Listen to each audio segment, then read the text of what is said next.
Looking for some new movies that you might not have heard of or that you might want to add to your collection? Well, I got a bunch of gifts in the mail, stuff that I purchased, and even a surprise gift set of some pretty cool stuff that I want to share with you that one of you guys sent out to me. So let's get into it.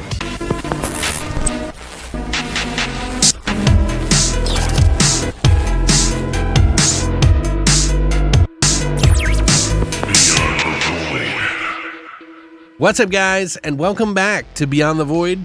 My name is Alex, and today we're going to be doing sort of a video horror movie haul of movies that I picked up and were sent to me, plus some extra special stuff that were sent to me in the mail from actually a winner of one of the contests that I had for the Fisted DVD. They sent out some pretty cool stuff. This guy's name's Danny. Thank you very much. We'll go over that in a little bit. We got a lot of movies that you might want to add to your collection or you might not know about that I'm going to go through, kind of give you a breakdown of what I think of them and what I got, sort of like a collection update a little bit. I have another haul video that is still being worked on that is giant. It's like hundreds of movies that you're going to want to check out too.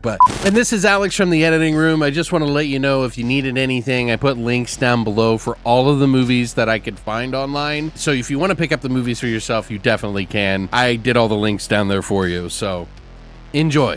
First things first, I got a letter in the mail from the winner. I sent him out like the Fisted DVD and like a couple of other movies that I thought he might like. And Danny, the hot sauce dude from Studio 406 Provisions, sent me out some of his hot sauce, his signature hot sauces, which he also sells at Crypticon. Crypticon's going on September 12th through the 14th in Minneapolis. You can go to crypticonminneapolis.com and check out their rates and everything that they have there. First one is a mustard mayhem hot sauce, which I put it on my sausage, potato, and green beans. He says it's also good with egg rolls. We also have taco, which is a spicier hot sauce than their bottom line, like their regular hot sauce. And this one's good for tacos, obviously, and pretty much anything if you just like a little bit more of a kick. I would say pasta's really good with.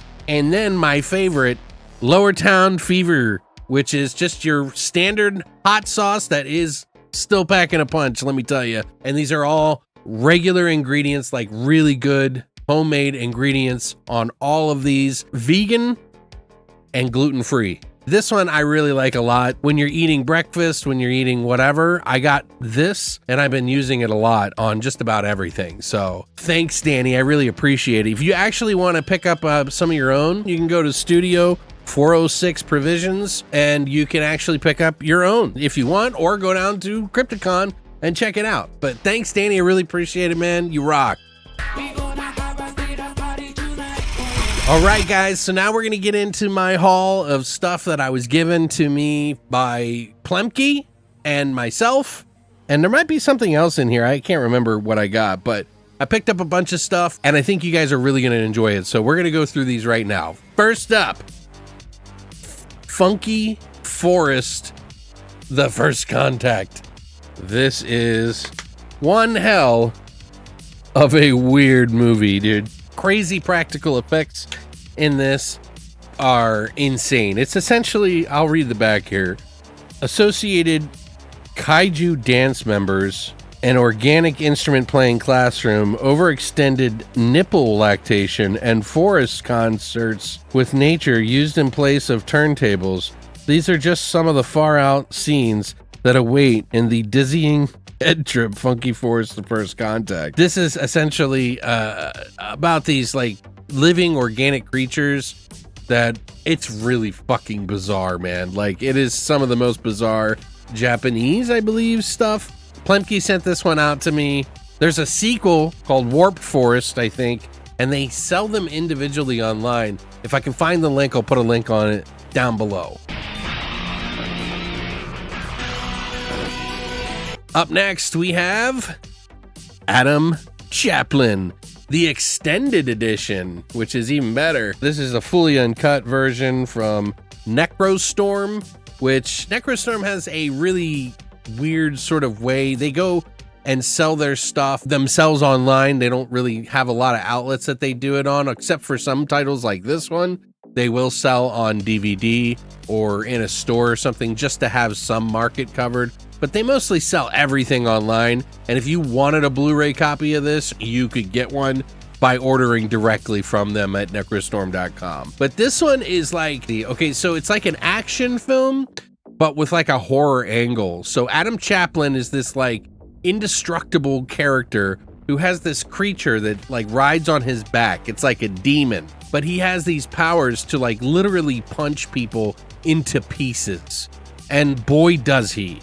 The graphic gore of this guy going to town and punching people's faces off and like body parts into just oblivion is insane. If you've seen Ricky-O, this is like Ricky-O on crack, okay?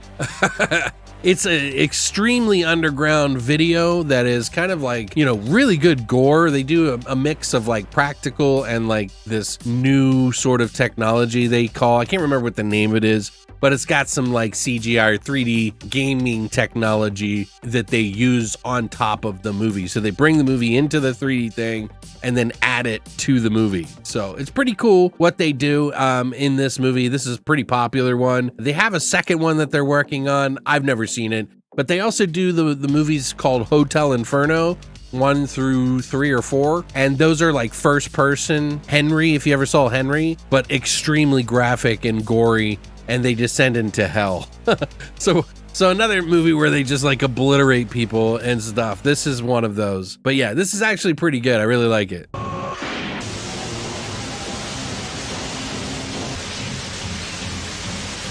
Up next, we got Tetsuo the Iron Man Body Hammer, which this one is, man, this is a fucking classic. Iron Man has been around forever. It's one of the most influential movies for sort of that post-apocalyptic, sort of futuristic robots body horror. This is amazing. This is actually the 2-disc DVD set. Now I have the collection, but this is Tetsuo the Iron Man and Tetsuo 2 Body Hammer, which honestly I really don't think you need them on Blu-ray, but I do have them on Blu-ray, and he didn't of course know that. So if by chance he wants me to give this away, I will be more than glad to add it to the pile of giveaways that we do. But thank you, Plemke. Identification error. Up next, we got X-Men Volume 1, featuring Night of the Sentinels, which I don't know if this is the newer one. It's actually the 1992 and 93 original episodes, which is awesome because the new ones are really good too. But so going back and seeing the original ones, super cool with me. I don't mind at all. So thank you for sending this to me, Plemke. He knows I like animation too, so I'm a big fan of animation, like claymation. I watch everything, man. Like if it's genre related of some sort, I'll fucking watch it. Up next, we have I, Madman, which this one is a re-release from Kino, the Kino's cult, that was not being put out for a while. Scream Factory did a really nice treatment on this a while ago, and there is some of the extras of that on this release. So you do kind of get the best of both worlds on this. But this was just pulled, you know, like once they sell out, they sometimes bring them back, usually, but it takes a long while. Like this has been years. So I grabbed this instantly to have a copy for myself. This is essentially about a woman who's reading a book. There are these old kind of tales that this special writer was writing who was actually insane, and he starts to come alive by her reading them, kind of infecting her world. It kind of reminds me of Sam Raimi stuff. A lot of the like shots, like Darkman, very much like that in a way, but a little bit darker and sillier because it's got that comic book flair about it. You'll see when you see this movie, has some creature stuff in it. This is the same guy, the creature effects, that worked on The Gate. If you've ever seen The Gate 1 and 2, where the creatures come up out of the ground. And this is a Tibor Tekimamov, or Tibor Takas. So he's the one that did The Gate and The Gate 2. So pretty cool movie. Wasn't my favorite, but still, I did a review of it here recently in one of my weekly watch lists. So if you want to check that out. You won't be able to see Santa Claus coming. Up next, one of my favorite films of all time, Hardware. And you may not recognize this. This is the 4K version from Umbrella. That's the original sort of, well, it's not the original cover necessarily, but you can recognize that this is Hardware from that specific image. Now, Umbrella did a huge, like, mega fuck you box that they did, like the Super Mario Brothers in 4K. This one comes with like a slip. You know, you get the uncut version on here. It's limited to 5,000 on this. Blu-ray, I believe this is. No, this is ultra high def and the Blu-ray, yeah. Plemke got this on a whim for me because he didn't want it to go out. And boy, I put it in just to watch the beginning, and I almost got sucked into watching the whole movie when I didn't have time because I love this one. But if you haven't seen it, this is about the apocalypse. It's the end of the world sort of thing where the earth is drying up because the climate has like really basically taken over everything. And there are these scavengers that go out and collect bits and stuff from the wreckage of our past. And one of those pasts is a war that they have with robots that went crazy called the Mark 5 or the Mark 9, and this guy salvages some of the actual parts from that, and it comes back to life and starts killing everybody in this apartment complex. It's super trippy. There's some fucking rock legends that are in this movie, and it's just got a great soundtrack that if you're a fan of like industrial, this was like the shit. It's like, it got a scene in the movie where they have Guar on the TV because it was edgier looking, but they had Ministry playing to one of the, you know, to the video. So kind of weird, but fantastic movie, super gory. If you like robot killing machine movies, this is your jam, okay?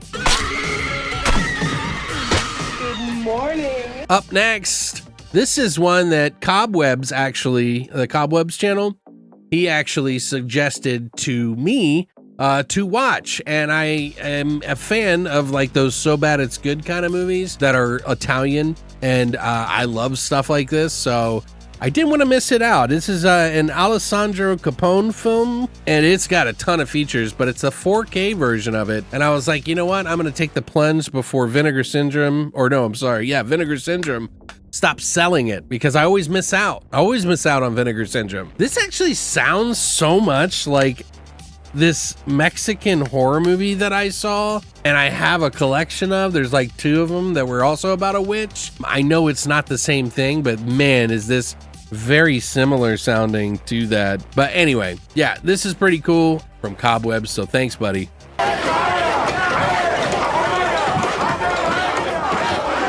Up next, we have Mother, which is one of the movies I saw at the theater. This is by Darren Aronofsky, who did Requiem for a Dream. This is actually a really fucking good movie. It has, you know, obviously some heavy metaphorical stuff. He was writing this in the middle of a bad breakup as well, so there is some stuff in it that is a little odd. I think it was a bad breakup. I can't remember, because I think he started dating Jennifer Lawrence in this.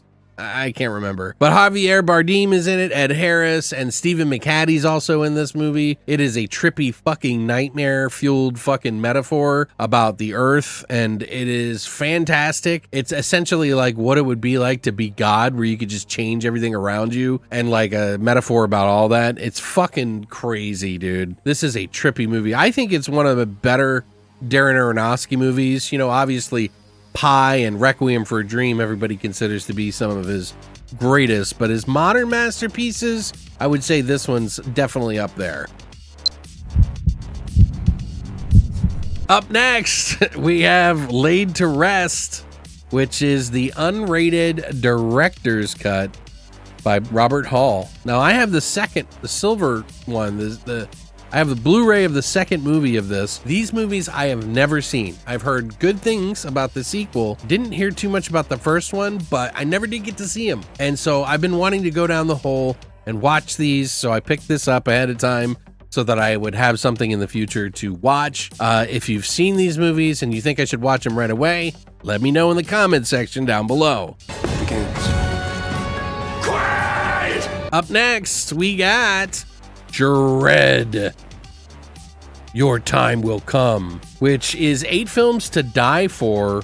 It's actually a story by Clive Barker that was made and translated into a feature film by Anthony DiBlasi, who did the Night Shift movie, which they did like another version called Malum, which was like a recreation. So like Evil Dead 2, essentially, for Evil Dead, where they just recreated it and did it something different. This is the director of those movies, and it is really good. I read the short story years ago. It's really fucked up. Essentially about 2 students who are going to college, and one of them is kind of a darker guy. He's like really twisted in the brain, and another guy who is kind of a nicer guy, and they're kind of roomies and they're best friends a little bit because they just like, I don't know, connect on some weird level. They decide to have a study where they want to see what dread is like, what true dread is for human beings.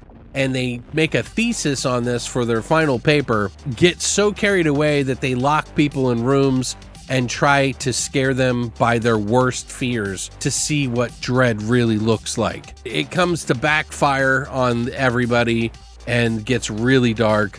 And honestly, I think it's a really faithful adaptation of Clive Barker's short story. It's a little different, but I think the imaging and the way that it's done is really good for a low budget film. And Anthony DiBlasi is a really good director. Very cool guy. I've had him on the show actually for the podcast. We actually had an interview and everything. So he's a very cool dude. I haven't talked to him in forever, but he's still making some movies out there, and this is one of his best. Each one of these collars is electronically linked to another prisoner's collar. If they're ever separated. Up next, we got Wedlock. Breakups are hard, but divorce is deadly. This is also called Deadlock. It's kind of like a mixed bag as to what you want to call it. It's a Rutger Hauer movie, a fun one too, with Joan Chen and Mimi Rogers, who's his Wedlock. It's a futuristic movie where this bad guy who was stealing stuff, he got set up by his other partners. They stole some stuff and then they got him caught, and he won't rat on his friends or whatever like that. He gets put together with this woman, like chained to him through these neck braces that they wear that are electronic. And if you separate the two for too far, they start sounding a beeping signal and then your head will explode. So if you separate too far or one of you tries to run without the other, well, you fucking can kill each other. It'll blow your head up. And so these two kind of have to team up, try to escape together with their neck things on.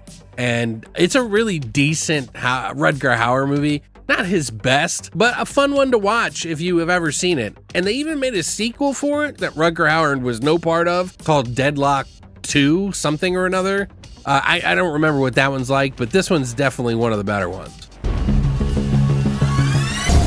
And now we're on fire. Holy shit! Up next, we got Stretch, which is with Patrick Wilson. Oh, and Jessica Alba is in it as well. This is by Joe Carnahan, which I believe he is a stunt guy. I'm not 100% sure. I know he's done some other movies, and I can't remember which ones they are, but this is a really good, very underrated comedy thriller that I think more people should watch. It's fantastic. I absolutely love this movie. I could watch this easily twice a year with some of my favorite movies of all time. It's not my favorite movie of all time, but man, is it a fucking great watch. Everyone that I know who knows this movie loves it. There's very few that didn't like it, and it is so underrated. Patrick Wilson plays this caddy driver, so he drives not a caddy, a stretch limo. Stretch, what do you know?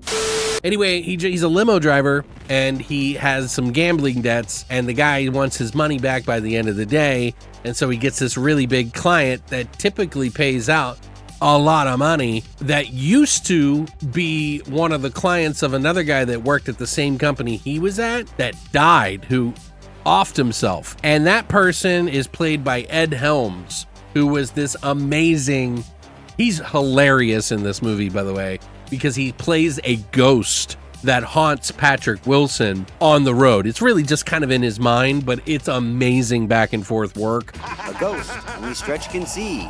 But he picks up this really big ride that Ed Helms' character used to drive around in limo, and he's like, I'll give you a big tip at the end of the day. Just do what I say. And there's some crazy shit that he does and makes him do. It's drug fueled. It's crazy. It's like Crank. It's amazing. You really need to watch this movie. Just buy it. Blind buy the fucking movie and enjoy it, because it is insanely funny, insanely cool, and just an amazing watch. Like, this movie should be watched a lot. I wouldn't do that if I was you.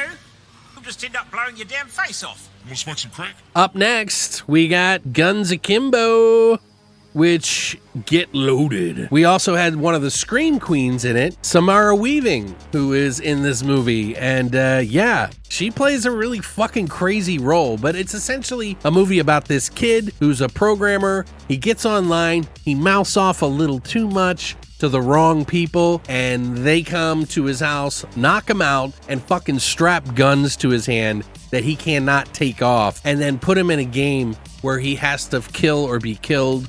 And he's running around the streets in his underwear with teddy bear flip-flop, like, you know, like nighty shoes. And it is a bananas movie. It doesn't exactly pull it all off by the end of the movie, and it becomes a little too much to digest by the end of the movie, so you kind of like back off a little. But overall, it's still a fun watch, and it's nice to see Samara Weaving playing this insane role that you will never see her play, probably. It's like a Mad Max role, but like bubblegum. It's crazy. Please, I've been kidnapped. Please help me. Shit. Please help. Up next, an underrated gem of Halle Berry. Sort of a thriller, serial killer, crime movie where she plays a 911 agent who gets a call from a girl who this 911 operator and gets basically unalived on the phone call with her. It doesn't sit right with her. She kind of goes bananas, and they make her take a break. And then she comes back, get another call that's just like it from the same killer. And then she won't give up on it and helps track down the killer in this like insane story that is actually really good. I wouldn't say this is the best movie ever, but it is not a bad thriller by any means. And I saw this in the theater with Christina, and we actually really enjoyed it. Had been promising that we'd buy this movie forever, and we never did. So I finally picked it up, and I think it's a damn good movie. But somewhere around a 7 or an 8, pretty good. But yeah, that's everything. Want to shout out to all of you who've been watching the content and like supporting the content. Watching these videos to the end is really, I really appreciate you guys who do that, because it really helps to fund what I do here and try to keep me afloat, because it is not cheap, not just as a hobby, but something that I really love and I'm truly passionate about. And for those of you who are here who support this and what I do, thank you, like really genuinely. And for those of you that go even extra and are donating stuff like movies and stuff to me and sauces and stuff like that, thank you. Also, for those of you who want to help out the show and show your support, if you want to donate a movie, you can do so on the Amazon wish list, and you can add stuff to that cart on Amazon. So if you have an Amazon account and you have a movie that you want me to see that's not on my list, add it to the cart. It'll get sent to me with mine. So, but thank you guys so much for watching this channel. Thank you for supporting it. And as always, long live the void.